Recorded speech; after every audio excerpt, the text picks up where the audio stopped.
Hi dears, good morning. Mahalakshmi ഇന്നത്തെ പ്രൊമോയിലേക്ക് എല്ലാ കൂട്ടുകാർക്കും സ്വാഗതം. അങ്ങനെ കണ്ണനാണെങ്കിൽ മല ചവിട്ടാൻ വേണ്ടിയിട്ട് നിൽക്കുകയാണ്. കണ്ണനാണെങ്കിൽ 12 വയസ്സ് മുതൽ മല ചവിട്ടാൻ സാധിച്ചിട്ടേ ഇല്ല. മഹാലക്ഷ്മി വന്നത് കൊണ്ട് തന്നെയാണ് കണ്ണന് ഈ പ്രാവശ്യം മല ചവിട്ടാനുള്ള ഭാഗ്യം ഉണ്ടാവാൻ പോകുന്നത് തന്നെ. അങ്ങനെ മഹാലക്ഷ്മി അയ്യപ്പ വിഗ്രഹത്തിനോട് പ്രാർത്ഥിക്കുന്നുണ്ട്. എൻ്റെ കണ്ണേട്ടന് 12 വയസ്സിലാണ് അപകടം സാധിച്ചത്. അതിനുശേഷം കണ്ണേട്ടന് ഒരിക്കൽ പോലും അങ്ങോട്ടേക്ക് വരാൻ സാധിച്ചിട്ടില്ല. എന്നാൽ ഇന്നിതാ എൻ്റെ കണ്ണേട്ടൻ മല ചവിട്ടാൻ വേണ്ടി വരികയാണ് സ്വാമിയെ. ഒരാളുടെ സഹായത്വം ഇല്ലാതെ ഒറ്റയ്ക്കാണ് എൻ്റെ കണ്ണേട്ടൻ വരുന്നത്. നീ കാക്കണേന്നൊക്കെയാണ് നമ്മുടെ മഹാലക്ഷ്മി അയ്യപ്പ സ്വാമിയോട് പറയുന്നത് തന്നെ. അങ്ങനെ നമ്മുടെ ദുർഗയും ഉണ്ണിയും പറയുന്നുണ്ട്, എന്താടാ ഇവർക്ക് ഇതുവരെ ഇല്ലാത്തൊരാഗ്രഹം ഇപ്പോൾ തുടങ്ങിയിരിക്കുന്നത്? അല്ലെങ്കിൽ പണ്ട് മുതലേ കണ്ണന് 12 വയസ്സിൽ ആഗ്രഹങ്ങളൊക്കെ നിലച്ചതാണ്. അയ്യപ്പനെ കാണാൻ പോകാൻ വേണ്ടിയിട്ടാണ് കണ്ണൻ ആദ്യമായിട്ട് മലയ്ക്ക് പോകാൻ മാലയിട്ടത്. എന്നാൽ അത് ഇല്ലാതാക്കിയത് ഞാൻ തന്നെയാണ്. എന്നാൽ ഇപ്പോൾ ഇതാ അവൻ വീണ്ടും മലയ്ക്ക് പോകാൻ ആഗ്രഹം മുഴക്കുന്നു. എന്തിനാണ് ഇങ്ങനെയൊക്കെ? എന്താണ് സംഭവിക്കുന്നത്? ചിലപ്പോൾ അവൻ്റെ കാലുകൾ ചലിക്കാൻ തുടങ്ങിയിട്ടുണ്ടാവോ എന്നൊക്കെ ഇങ്ങനെ ദുർഗ സംശയം പറയുന്നുണ്ട്. ഉണ്ണി പറയുന്നുണ്ട്, വാ അമ്മേ നമുക്ക് നോക്കാം, എന്താണ് അവർ ചെയ്യുന്നത് എന്ന് നോക്കാം എന്നൊക്കെ പറഞ്ഞ് രണ്ടുപേരും അങ്ങോട്ടേക്ക് പോവുകയാണ്. അങ്ങനെ മഹാലക്ഷ്മി ആണെങ്കിൽ കണ്ണിന് വേണ്ടിയിട്ടുള്ള ആ മാലയും പിന്നെ എല്ലാ കാര്യങ്ങളും ചെയ്തു കൊടുക്കുന്നുണ്ട്.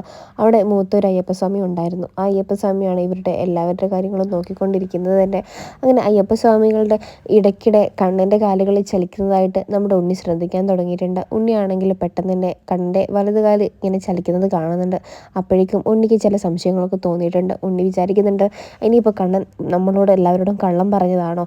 കണ്ണൻ്റെ കാലുകൾ ചലിക്കാൻ ആയിട്ടില്ല, കണ്ണൻ്റെ കാലുകൾക്ക് ചലനശേഷി ലഭിച്ചിട്ടില്ല എന്നൊക്കെ കള്ളം പറഞ്ഞതാണോ എന്നൊക്കെ ഉണ്ണി ഇങ്ങനെ ആലോചിക്കുന്നുണ്ട്. അതിനുശേഷമാണെങ്കിൽ ദുർഗയോട് ഉണ്ണി പറയുന്നുണ്ട്, അമ്മേ കണ്ണേട്ടൻ്റെ കാലുകൾ ചലിക്കുന്നത് ഞാൻ എൻ്റെ കണ്ണുകൊണ്ട് കണ്ടതാണ്. അങ്ങനെ ഉണ്ണി പറയുന്നുണ്ട്, അയാൾ വെറും കള്ളമാണമ്മേ നമ്മളോട് പറഞ്ഞത്. അയാൾ മലയ്ക്ക് പോകുന്നത് വീൽ ചെയറിലൊന്നുമല്ല, എഴുന്നേറ്റ് നടന്നിട്ടായിരിക്കും. അയാൾക്ക് ആ വൈദ്യൻ്റെ ചികിത്സ കൊണ്ട് ഒരുപാട് കാലിന് ഭേദമുണ്ട്. അയാളുടെ കാലുകൾ ചലിക്കുന്നുണ്ടെങ്കിൽ അയാൾ കുറച്ച് കഴിയുമ്പോൾ ഇനി എഴുന്നേറ്റ് നടക്കും അമ്മേ. അയാൾക്കൊരു കുട്ടി ഉണ്ടാകുന്നവരെ നമ്മൾ കാണേണ്ടി വരും. അങ്ങനെ ദുർഗ പറയുന്നുണ്ട്, അതൊന്നും ഒരിക്കലും സാധ്യമല്ല. നിനക്കിവിടെ കുട്ടിയില്ലെങ്കിൽ അവനും ഇവിടെ കുട്ടി ഉണ്ടാവില്ല. അതൊക്കെ ഞാനങ്ങ് ചെയ്തോളാം. നീ ഇപ്പോൾ വാ, അവൻ്റെ പൂജകൾ നടക്കില്ലേ, നമുക്ക് അങ്ങോട്ടേക്ക് ചെല്ലാമെന്നൊക്കെ ദുർഗ പറയുന്നുണ്ട്. അങ്ങനെ ദുർഗയാണെങ്കിൽ കണ്ണൻ്റെ അടുത്തേക്ക് പോകുന്നുണ്ട്. അങ്ങനെ കണ്ണനാണെങ്കിൽ മലയ്ക്ക് പോകാൻ വേണ്ടി മാലയൊക്കെ ഇടുമ്പോൾ മഹാലക്ഷ്മി ആണെങ്കിൽ തൊട്ടടുത്ത് നിന്ന് കണ്ണന് വേണ്ടി പ്രാർത്ഥിക്കുന്നുണ്ട്. തൊട്ടടുത്ത് നിന്ന് നമ്മുടെ ദുർഗയാണെങ്കിൽ കണ്ണനെ ശപിക്കുകയും ചെയ്യുന്നുണ്ട്. എന്തായാലും കണ്ണൻ ഇനി എഴുന്നേറ്റ് നടക്കാൻ അധിക സമയമൊന്നും വേണ്ട. കുറച്ചുകൂടെ കഴിഞ്ഞാൽ നമ്മുടെ എപ്പിസോഡിൽ അങ്ങനെ തന്നെയായിരിക്കും കണ്ണനെ കാണിച്ചിരിക്കാൻ പോകുന്നത് തന്നെ. അങ്ങനെ നമ്മുടെ മഹാലക്ഷ്മിയോട് ദുർഗ ചോദിക്കുന്നുണ്ട്, എന്താടി ഞങ്ങളോട് നീ മറച്ചു വയ്ക്കുന്നത്? നിൻ്റെ ഭർത്താവിൻ്റെ കാലുകൾ ചലിക്കുന്നത് ഞങ്ങൾ കണ്ടിട്ടുണ്ട്. എന്തായാലും അവൻ വീൽ ചെയറിലല്ല മലയ്ക്ക് പോകുന്നു എന്നുള്ള കാര്യം ഞങ്ങൾക്ക് ബോധ്യമായിട്ടുണ്ടെന്നൊക്കെ ദുർഗ പറയുന്നുണ്ട്. അപ്പം മഹാലക്ഷ്മി പറയുന്നുണ്ട്, നിങ്ങളോട് കള്ളം പറയേണ്ട ആവശ്യമൊന്നും ഞങ്ങൾക്കില്ല. കാരണം കണ്ണേട്ടനാണെങ്കിൽ ഒരാളുടെ സഹായമില്ലാതെ ഒരിക്കലും നടക്കാൻ കഴിയില്ല. കണ്ണേട്ടൻ പോകുന്നത് അനന്തുവിൻ്റെയും മാർക്കോയുടെ കൂടെയാണ് ശബരിമലയിലോട്ട് പോകുന്നത്. അല്ലാതെ കണ്ണേട്ടൻ ഒറ്റയ്ക്കൊന്നും അല്ലെന്നൊക്കെ മഹാലക്ഷ്മി പറയുന്നുണ്ട്.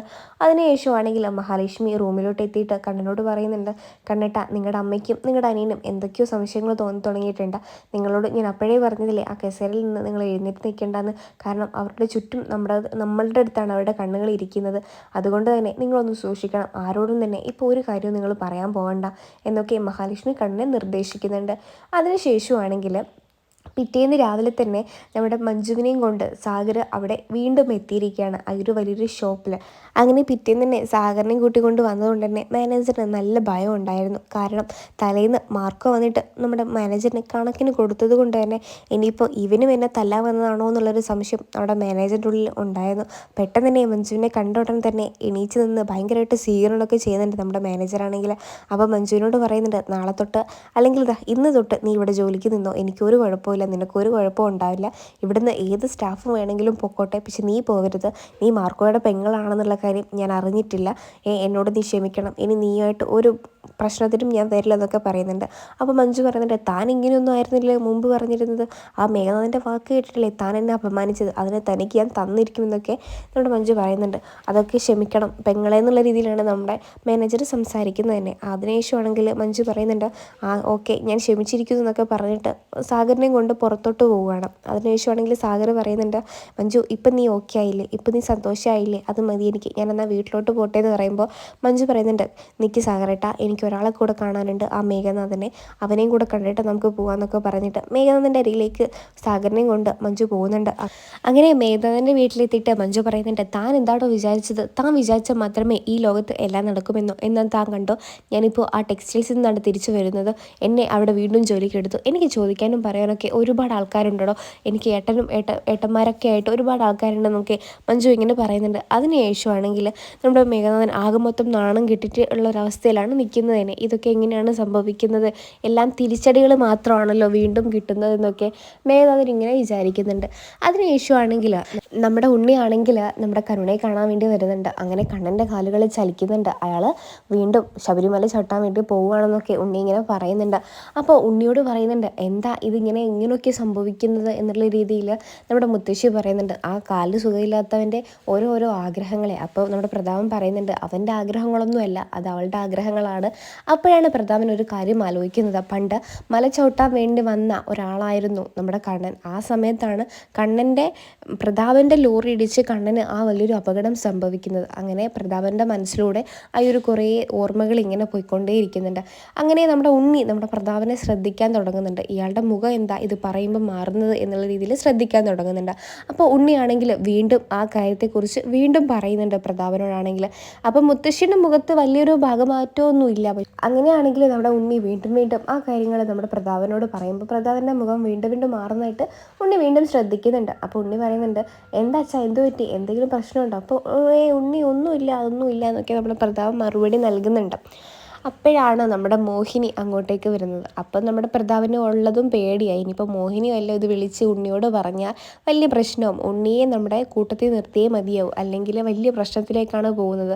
അവനെ വിഷമിപ്പിച്ച് വിടാൻ ഇനി പാടില്ല. കാരണം അവന് സത്യങ്ങളൊക്കെ അറിഞ്ഞാൽ പിന്നെ അവൻ എനിക്ക് നേരെയാണ് തിരിയുക. ആ കണ്ണൻ്റെ കൂടെ ഇവനും കൂടെ ചേർന്നാൽ പിന്നെ പണി പാളുമെന്നുള്ള കാര്യം പ്രതാപന് തീർച്ചയായും ഉറപ്പായിട്ടുണ്ട്.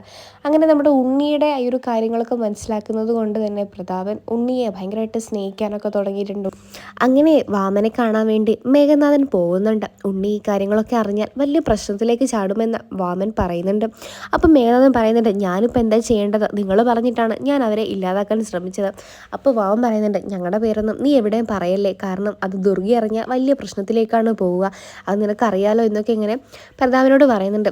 അതിനുശേഷമാണെങ്കിൽ പ്രതാപൻ ഇങ്ങനെയൊക്കെ സംസാരിക്കുന്നത് ഫോണിലൂടെ നമ്മുടെ ഉണ്ണി കേൾക്കുന്നുണ്ട്. ഉണ്ണിയാണെങ്കിൽ ഈ ഒരു കാര്യങ്ങളൊക്കെ അറിഞ്ഞ് ഭയങ്കര ഞെട്ടലിൽ നിൽക്കുകയാണ്. ഇനിയിപ്പോൾ പ്രതാപനാണോ എൻ്റെ അച്ഛനെ കൊന്നത്, അതോ വാമനാണോ എന്നുള്ള സംശയമുണ്ട് കേട്ടോ. അങ്ങനെയാണ് ഈ ഒരു പ്രൊമോ റിവ്യൂ അവസാനിക്കുന്നത്.